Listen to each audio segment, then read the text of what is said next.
Oh yeah, ladies and gentlemen, welcome into the Knicks-Verse post-game playoff round 1, game 1 recap. The New York Knicks stepped up in that fourth quarter. Man, was that a beautiful sight. I hope you got to see it. If not, I got the highlights for you. I got the stats breakdowns. We are going to get down into it. The New York Knicks took control of the series 1-0. They did what they had to do, but man, did they make us sweat a little. They definitely made us sweat, especially in that third quarter. I thought the Knicks were going to come out and completely have one of those amazing third quarters that they've had throughout the year. They didn't do it. They waited until the fourth to do it, and it was a beautiful sight to see. Took control of it. Fantastic. Even with Brunson tweaking the ankle, it looked like it. He went to the locker room, came back, and he had a monster fourth quarter when the team needed it. Captain Clutch comes through once again in the clutch. That's right, ladies and gentlemen. Welcome into the Knicks-Verse. Please subscribe. Hit the thumbs up button for me. If you haven't subscribed yet, please do so. Turn on a notification bell and drop your comments if I want to hear your thoughts and feelings about anything Knicks, especially Knicks playoff stuff. Let's go. New York Knicks win this game 123-112, and it's truly amazing they were able to pull that off because they were once down. They were down heading into the fourth quarter. That's right. You would have thought that this team could have taken control of the game once it was in their hands and not let it go. No. That's not what happened. In fact, the opposite happened. They let the game go in that third quarter, but then wrestled it back in the crucial fourth quarter. Then let me tell you, this is a great victory. This is a great victory for the franchise, for the fans, for the players themselves, and the Detroit Pistons did everything they could to win this game. The Knicks' scheme to try and slow Cade down worked. It worked overall. There were moments there where it looked like, oh, wait a second. Are they not going to be able to hold it down? They were. Fantastic situation. This guy right here, Jalen Brunson, I mean, unbelievable. Not the most efficient night, for sure. Not an efficient night. He ended up shooting for the game. He ended up shooting 44%. All right, nothing exciting, but 40% from the three-point line, 2 of 5. He finished with 34 points, 8 assists, only committed 1 turnover, and ties Willis Reed for the second most 30-point playoff games, 12 in franchise history. Shout out to the captain. Fantastic end result. For a while there, he looked like he was hurting us, especially defensively. You know, he was getting abused, and then when he tweaked it, he landed on somebody's foot, and the foot kind of rolled a tiny bit, and he laid behind the basket there, kind of on the ground. He was like grimacing, and then he was like limping all around the place. I don't know why Thibs kept him in the game. Why is that important for him to finish the third quarter? It's not. Could have pulled him out, but I guess he didn't want to burn a timeout. And Brunson wasn't asking to come out. But then he went into the locker room, came back out, and man, did he take care of business. And this man, he hit a humongous bucket for the Knicks late in that fourth quarter, midway through the fourth quarter. Campaign off the bench, game 1, 14 points, 11 in the fourth quarter, 5 of 7, plus 23 in 15 minutes, a game best. Shout out to Campaign. I tell you, when he's on, he's electrifying, and he rises to the moment of the playoffs. He's done it before. He did it with Phoenix. I was hoping he could do it for us, but I was hoping that Thibs didn't stick with him too long when he wasn't. Well, tonight was a perfect dosage of Campaign, inflicting that on the Detroit Pistons. And then Mr. Karl Anthony Towns. His first playoff game as a Knick is a big W. 23 points, 10 of 14 overall, 11 rebounds, 5 assists, 4 steals, 2 blocks, and man, did he have a fourth quarter to remember. In that fourth quarter, Karl Anthony Towns, let's get to it right here. In that fourth quarter, Karl Anthony Towns played the entire fourth quarter, 3 of 6, hit a three-pointer, got 4 rebounds, 3 assists, and 2 steals. In crunch time, people, to go along with his 7 points and finish with a plus 19. Fantastic for him. Josh Hart, he woke up. 4 or 5 for him. 3 assists, 2 rebounds, 8 points, plus 19. And when you look at, interesting that Mikal Bridges barely played less than 2 minutes in that fourth quarter. It was Campaign and mostly Campaign. Deuce came in, was ineffectual in that fourth quarter. He not a great game for Campaign, though. He was he was on the floor trying to get some steals and stuff overall in that first half, but mostly not a productive game for him. But Campaign definitely is the star of the fourth quarter. In his 10 minutes, he was 4 of 5. He was almost a high man with 11 points, 1 steal, and 1 assist for him. A plus 16 for Jalen Brunson in the fourth quarter. 12 points for him. 5 of 7 overall, and he did miss 2 free throws, but he hit 2 of them. 3 assists, and he hit timely buckets when the Knicks needed it. Fantastic situation there. Let's keep going. JD tweeted this out, and I loved what he said here. This might be Karl Anthony Towns' best game on both ends as a New York Knick, and it happened in Game 1 of the playoffs. It's more than stats with this performance for Towns. He was all over the place. He was getting blocks, deflections. He was using his body to suck up space for shooters. I loved what he did there, and you can see it in the 2 steals that he got were humongous steals. Beautiful, beautiful fourth quarter for Mr. Karl Anthony Towns. This is why he was brought to New York. He was brought to deliver in crunch time. That is right. He ended up finishing with 23 points in the game. Wait, 23 points? Yeah. Let me make sure about that. Yeah, 23 points, 11 rebounds, 5 assists, 4 steals. Fantastic, big monster game. Something we wouldn't have gotten from, well, not necessarily, but we have not gotten in the past from Julius Randle. Beautiful result right there. And then Mitch. We saw we saw extended time of the double bigs, the twin tower lineup with Mitch and Cat. It was effective for long stretches, especially when Deuce was out there. Mitch, I'm gonna sneeze. Excuse me. Mitch Robinson off the bench as the Knicks go up 1-0 on the Pistons. 6 rebounds, 3 of them offensive. Hit all 3 of his field goals, picked up a steal, and got 2 blocks. And he definitely impacted the ability for the Detroit Pistons to get into the paint and inflict their damage. Loved his effort tonight. All right, we got the stats here. Let's get to the highlights. Here we go. The game started off. Knicks were tied 3-3, and then OG Anunoby, who really was the star of this game, despite Brunson finishing with 34 points, because Brunson needed 27 shot attempts to give you that.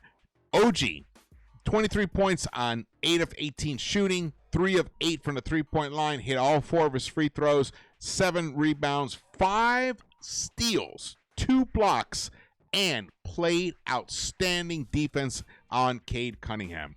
I think Cade only directly scored 2 buckets on OG the entire game. That's right. Cade Cunningham was kept to 21 points on 21 shot attempts. Terrible efficiency. 38% for him. 1 of 4 from the three-point line. He did end up with 12 assists, but he ended up with 6 turnovers, and that is the key to winning this series. Get Cade to make mistakes. Get Cade to force his shots. It doesn't matter what the rest of the guys do. They could shoot 61.5% like Tobias Harris did, and they'll still lose. They can shoot 50% from the three-point line like Malik Beasley, 6 of 12, and they could still lose because that's how good and deep the New York Knicks are. What a fantastic victory for this team. All right, so second quarter, though, the game was tight. And look at that. During a little putback there, they're up 34-33. Knicks did score. They didn't show that highlight in this thing. Shamet gets blocked there. Shamet, not a great game for him. He didn't make a great argument. In fact, he played 10 minutes in the first half. And I said at the halftime, I would be surprised if I see him at all in the second half. And it didn't happen. He did not come into the second half. It was just Mitch, Deuce, and Payne. That was the only guys who came off the bench. And Mitch only played like 4 minutes in that second half. Deuce played less than 6 minutes. He didn't have a productive game, but it was Campaign off that bench, man. Campaign really made a big difference, especially in that fourth quarter. Love it. That's what you need. You need a bench. Like, it's not necessarily you need them all consistently throughout the whole game. I mean, it would be great, but you need someone to step up when you are in desperate need of that. And that's what Campaign came through tonight. On Monday, it may be Deuce, for all we know. It may be Shamit, and then on Thursday, game 3, who knows who it'll be? It could be Mitch. That is the beauty of having a diverse bench, which the New York Knicks do have. So here we are. The Knicks are up 57-55 early in that third quarter. Brunson comes in, buries that. So you start thinking, oh, wait, maybe the Knicks can create some space, some distance. But no, they start hitting shots, man. Look at that three-pointer. Now it's 62-61. 9 minutes or so left in that third quarter. Timmy Hardaway, he converts the three-point shot, the three-point and one. They're up 64-62. A crazy shot by Cat, man. I loved what he was doing right there. We need Cat to take more threes, though. We cannot have Karl Anthony Towns only taking less than 5 three-pointers in a game. He ended up with only 3 three-point attempts. That cannot happen. That just cannot happen. So here, as the third quarter was winding on, the Knicks find themselves playing from behind. Beautiful delivery there from Hart. Hart wakes up. I don't know what it is with him. He starts off games so slow. In that first quarter, Hart had 0 points. And then even in the first half, he finished the first half with 0 points, but then ends up in the second half delivering 13 buckets. He goes 6 of 8 in the third quarter, in the second half. 4 rebounds, 4 assists, and now the Knicks are starting to make their run. Here they are. Actually, no, this is not the point where they're making a run. I thought they were going to, and here we go. They get to 8. They get into a 4-point lead, 80-76 in the third quarter. Deuce gets blocked here. Bad game for Deuce right here. They know what Deuce is going to do. Deuce has to change his approach up, especially when he's approaching the basket. They know that he's going to dunk it. That was a painful shot right there. Now it's 87-78 towards the end of the third quarter. I think we make a bucket here. Yes, right here, 87-81. So now begins the fourth quarter. We're down 6 points. Cat finally takes a three-point shot. Buries it. It's his only three-pointer he made, but did that make a huge difference? Now the Knicks are only down 3. Ooh. And then they get, so now it's 96-90. This is right before the big run the Knicks go on. Now it's 98-90 with about 9-something left. And this play right here from Campaign was a monster. He gets the and one, buries it. Now it's only a 5-point deficit. Brunson gets into the paint. Left hand, this is after the injury. Hits it. Hart gets a beautiful rebound here. And then Payne, boom, comes back. Hits that. The game is tied. And then the Knicks start feeling their oats. Look at that circus shot by Jalen Brunson. Flicks it up with the left hand. That's how I used to make my buckets. Hey, when you're 5'10", you got to be creative. And this guy basically is like 5'10" out there compared to these Giants. Beautiful shot. The Knicks are now up by 5. Looks, Cat gets one of his steals. Oh, perfect delivery there. Now 105-98. Knicks picking up a few more buckets. 109. Here comes Hart on the break. 111-98 with less than 5 minutes to go.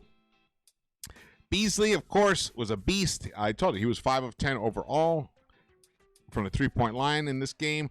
Nice little bounce past the Cat. Look at Cat. I love the way Cat, like, he could actually in air adjust and find his open guy. And then he comes in, another little kisses it off the glass. The New York Knicks are just on a tremendous roll right now. But it wasn't over. The Pistons had one more run in them, Tobias gets the and one. Tobias had a tremendous game for him. Even though in the second half he only had 3 points. 3 points. First half, 22 points. Second half, only 3 points. Oh, that bank shot for Cade was a killer. Now it's only a 6-point game with a little over a minute left. Brunson takes the ball out. He switched. Oh, look at that. Look at that. He totally did the dupe on Asar Thompson. And the New York Knicks pull off this victory, 123-112. Outstanding. Beautiful victory. Beautiful victory. I wouldn't be surprised if the Knicks replicate this on Monday and go to Detroit up 2-0. Mikal Bridges, 29 minutes. He used up a lot of energy out there on the floor, guarding, defending. 8 points for him, but he wasn't aggressive enough overall offensively. 0 for 2 from the three-point line. We need Mikal to become the guy who averaged 20 points a game. What was it? What did he average? About 20 points a game while Brunson was out. We need that guy to return, but we don't need him every game. We need him. We need somebody. That's the beauty of having a drawer full of 20 to 30-point scorers, which is basically what the Knicks have when you count. I mean, Deuce can also give you that. Look what Payne can give you. Beautiful. OG Anunoby played 44 minutes tonight, 8 of 18, 3 of 8 from the three-point line, 23 points for him. Even though Brunson ends up with the most points, I would say the game ball goes to OG Anunoby because his hustle, his disruption, his ability to push Cade out of his comfort zone was what made the Pistons have to adjust and look for scoring elsewhere. And over time, over a 48-minute game, you know, if those guys are great, they would be superstars. So this is what happens right here. Towns, though, 10 of 14, 39 minutes of play, 23 points, 11 rebounds, double-double for him. Jalen Brunson, not efficient tonight for him. 12 of 27.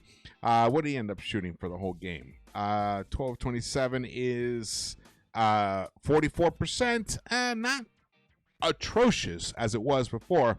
But definitely not the Brunson type of efficiency that we're used to. He ended up with 8 assists. Josh Hart with 6 assists for him, 13 points. And Cam Payne, those 14 points were absolutely magical to help the Knicks defeat the Detroit Pistons. And then we look at the plus-minus. Look at Bridges, a minus 16. OG, a plus 10. That's a 26-point turn right there, spin. Then you look at Towns, a plus 22 for him. Plus 2 for Brunson, plus 20 for Josh Hart, a plus 23 game high, team high for Cam Payne. Beautifully done. The Detroit Pistons, look at this. I told you, Tobias Harris had 22 points in the first half, only 3 in the second half. In 40 minutes of play for him, he ends up with 6 rebounds, 4 of 5 from the three-point line, though. The Detroit Pistons shot almost 47% from the three-point line and lost this game. Here, let's go back to this here. Look at this thing. Look at this. 47% to Knicks 38.5%. And the Knicks won this game because they ended up in that second half just going off crazy, 52.7% for them. And they hit most of their free throws. They won the points in the paint battle, 62-48. They won. It was pretty much even. The second chance points battle, 21-20. The fast break points were very close as well, 22-19. But really, the difference in the game was the points in the paint. Let's fucking go. Schroeder looked for a moment there that he might have an impact. Beasley definitely did in his 35 minutes of play with 20 points, shot 6 of 12 from the three-point line. Thought it was 5 of 10. Wow, 6 of 12. 7 of 16 overall, but it was not enough. Here is the team comparisons. The points conceded off turnovers is the stat I really wanted to look at. If you can see it, it's right below the total turnovers. The Knicks forced the Pistons into 21 turnovers, and the Knicks only committed 11. That was the key to the game.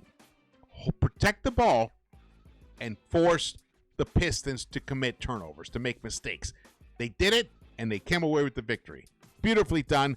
They were a +8 in points off turnovers. The Knicks were a +8 in points off turnovers right there.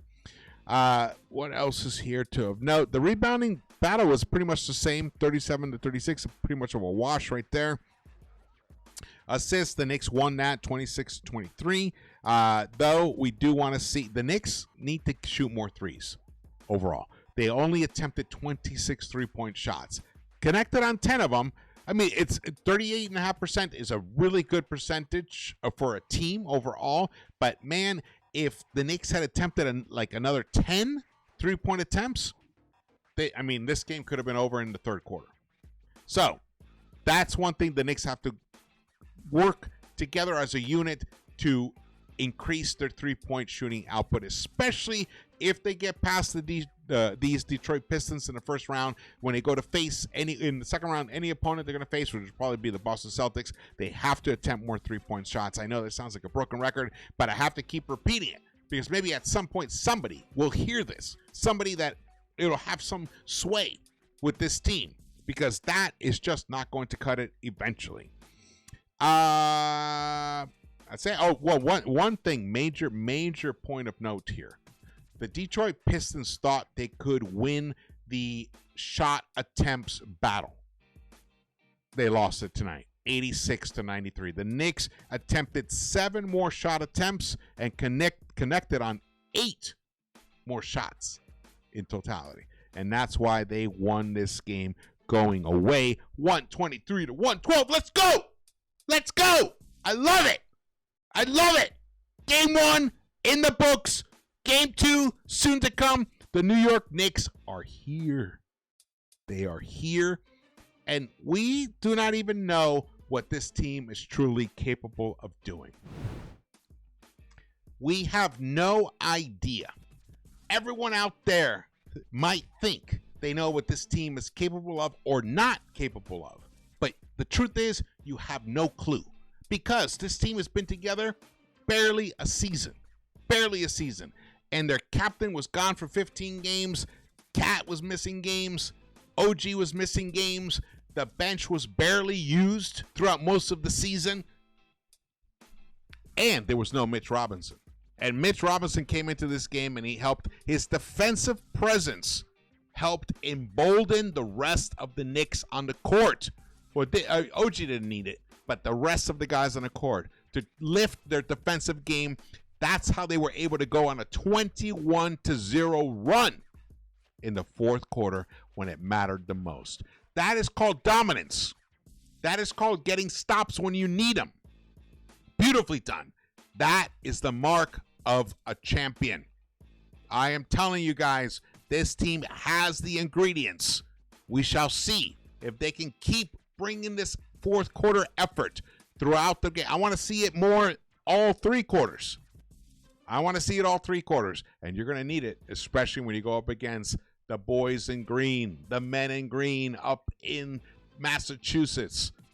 But we got a lot more series here in the first round to go before we get to that. Don't want to get too far ahead of myself about it, but I'm already thinking about it. I already am. Oh, man, what a beautiful result here. This was a fantastic.